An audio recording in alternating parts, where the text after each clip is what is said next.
You were born worthy. You were born with your fists clenched, ready to fight for your first breath. You didn't need permission to cry. You didn't apologize for wanting more. Somewhere along the way, you forgot. You began to measure your value through someone else's mirror. They told you, you're too much. You're not enough. And you believed it. You gave your power away, word by word, judgment by judgment. We live in a world that profits off your self-doubt. They sell you 1,000 ways to fix yourself, and none of them tell you the truth. You are never broken. You've just been trained to shrink, trained to hesitate, trained to believe that your dreams are too much for someone like you. Here's the truth. Your brain is wired to survive, not to thrive. It doesn't care if you grow. It only wants safety. That's why your inner critic sounds so familiar. It's not your enemy. It's outdated programming. But you're not here to survive anymore. You're here to evolve. Your fear is loud, but your truth, it's buried beneath the noise, waiting to rise again. This is not just another motivation video. This is your reminder. A reminder that self-confidence is not a gift. It's a muscle. And today, we train it. Let's go back to the moment the inner critic was born, and let's break the chains that have held your voice hostage ever since. The voice in your head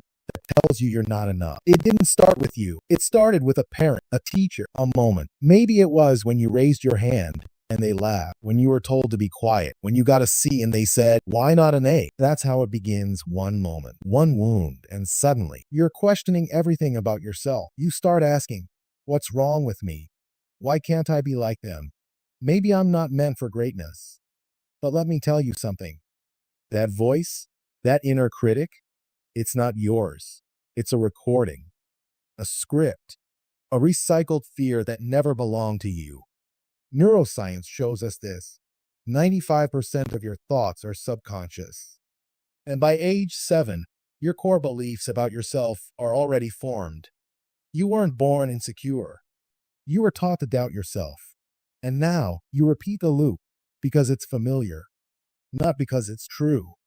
This is why affirmations alone won't fix you. You must first understand the roots of the story you're living. You've been living by someone else's script. It's time to write your own. So how do you rewrite decades of negative programming? You don't fight the voice. You train a new one to speak louder. In the next chapter, we begin the reprogramming. You've been running the same mental code since childhood, and like any code, it can be rewritten. This isn't about hype. This is about training your brain like a warrior trains their body. Let me be clear. You don't become confident by waiting. You become confident by choosing over and over again. Confidence isn't the absence of fear. It's the decision to show up even when you're scared. So let's reprogram the story. Don't just speak affirmations. Embody them. Look yourself in the mirror and say, I am worthy. I am enough. I am becoming. Say it like your life depends on it. Because it does. Every night, write down the voice of your inner critic. And then respond. Inner critic, you're a failure. No, I failed once, but I learned. I'm not done. This is how you take power back. Line by line. Stand in front of that mirror and look deep. Not at the surface, but into the soul of who you're becoming. Tell yourself 3 things daily. I'm proud of you. You've been doing the work. Writing, affirming, reprogramming the voice inside. But now it gets real. Because the inner critic doesn't just show up in your head. It shows up in the moment. Right before you speak. Right before you start.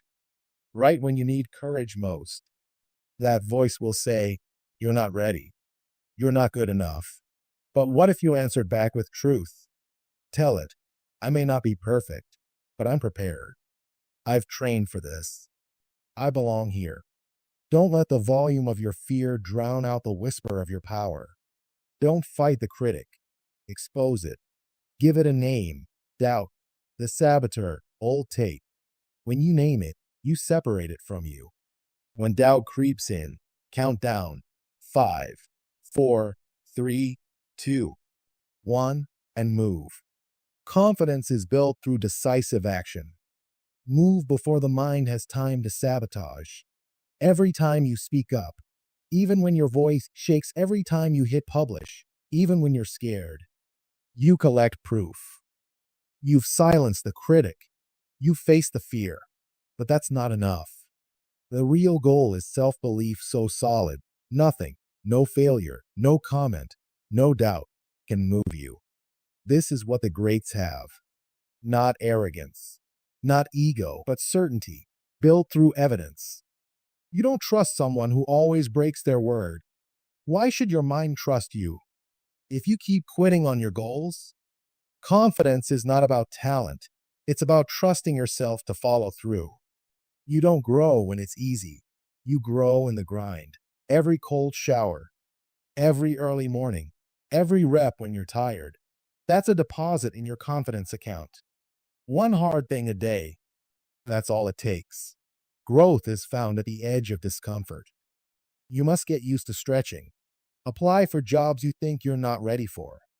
Speak when your hands shake. Publish when you're scared. The more risks you take, the more power you gain. Some people pour into you. Others poke holes in your belief. Choose wisely. You cannot build unshakable belief while surrounded by small-minded energy. Unshakable belief is built in silence. In private battles, no one claps for.